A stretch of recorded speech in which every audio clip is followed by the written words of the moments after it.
58 दिन पे मैंने एक डिसीजन दिया था, खुद तो चेंज रहना था। और आज मिरर में जो डिफरेंस दिख रहा है वो सिर्फ वर्कआउट डूज नहीं है, मेरी बॉडी एक्चुअली चेंज हो रही है और बदलाव देख रहा है अब धीरे धीरे बॉडी में।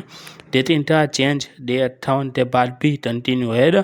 चलो आज पुश वर्कआउट के बाद ये देखते हो तो समझते क्या होगा। हेलो दोस्तों, welcome back to my series fat to fit. आज ये डे 58 और आज का फोटो से पुश वर्कआउट है ना, चेस्ट शोल्डर और ट्राइसेप। 58 दिन से मैंने कंटिन्यू अपनी वर्कआउट और डाइट काम कर रहा हूँ। हर दिन परफेक्ट नहीं था, लेकिन एक चीज़ सेम रही और है कंसिस्टेंसी।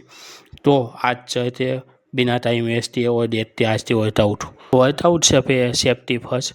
ये मुझे वेस्ट और सपोर्ट भी करती है और वेट उठाने में मदद भी करती है। और सबसे पहले चेस्ट और टारगेट दिया। हर हफ्ते साथ ये 80 फोटोस था, वेट ज़्यादा और तंतोड़। सबसे पहले मैंने बेंच प्रेस दिया बारबेल के साथ और फिर दिया इंक्लाइन डंबल प्रेस अपर चेस्ट और टारगेट करने के लिए और अपनी स्ट्रेंथ बढ़ाने के लिए। ये डंबल एक्सरसाइज से बेस्ट और एक्सरसाइज हो नहीं सकती, तो फिर डंबल एक्सरसाइज हमने दी। ये दो एक्सरसाइज चेस्ट की स्ट्रेंथ बढ़ाने के लिए हमने दी। उसके बाद बाई आई शोल्डर थी।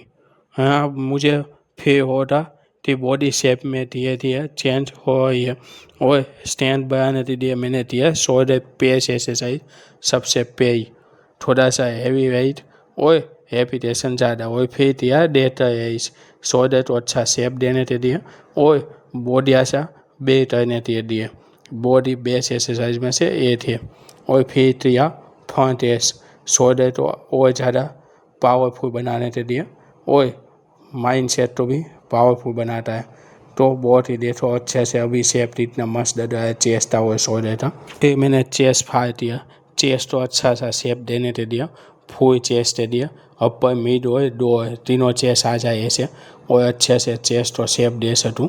और इसमें भी हमने हैवी एक्सरसाइज के साथ एक्सरसाइज दी। और फिर दास में मसल दी ट्राइसेप।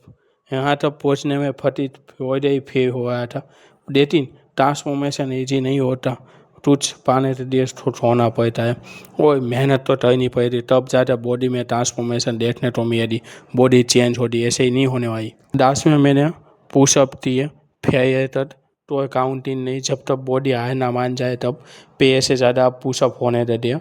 जब तक इतने पुशअप पे हो नहीं पाते थे तब भी अच्छे से पुशअप दिए। आज मुझे एक बात समझ में आई, ट्रांसफॉर्मेशन एक दिन में नहीं दिखती, लेकिन अगर आप रोज़ काम करते हो और रोज मेहनत करते हो तो थोड़े थोड़े टाइम के बाद टीआई दिखने लग जाती है, आप तो फ्री होने लग जाती है। सबसे पहले तो वर्कआउट के बाद आज कार्डियो में हमने 15 मिनट डेढ़ मिनट दिया, इंट्राई नॉट इंटी 15 मिनट नॉन स्टॉप और अच्छे से आज की वर्कआउट कंप्लीट की मैंने। तो कार्डियो के बाद इतना पसीना बह दिया, आसान नहीं है इतनी मेहनत करना। एसी में भी ये पसीना बहाना बहुत बड़ी बात होती है। जो जिम कर है उनको पता चल गया होगा कि भाई जिम में पसीना बहाना इतना बड़ी बात होती है, वो भी एसी होते हुए। तो यही मेहनत इज्जत दाती है। जब मैंने ये जर्नी स्टार्ट की थी तब मेरे लिए सबसे डिफिकल्ट चीज़ वर्कआउट नहीं थी, कंसिस्टेंसी इतना थी।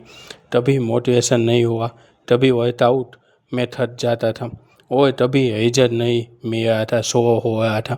लेकिन मैंने एक रूल फॉलो किया, मोटिवेशन हो या ना हो वर्कआउट करना पड़ेगा।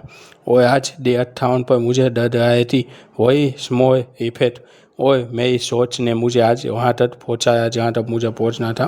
बॉडी चेंज हो रही है, स्ट्रेंथ इम्प्रूवमेंट हो रही है और सबसे इम्पोर्टेंट मेरी माइंड सेट पहले से ज़्यादा बेहतर हो रही है अब। Workout complete. अगर आप भी अपनी बॉडी चेंज करने की जर्नी पर हो तो ये बात समझ देना, इज्जत शो हो सकता है लेकिन कंसिस्टेंसी तभी वेस्ट नहीं होती। मैंने अपनी fat to fat series continue कर रहा हूँ, मिलते डे ऑन साइंस में। तब तक टिप डोइन और टिप इम्प्रूवमेंट हार मत मानना।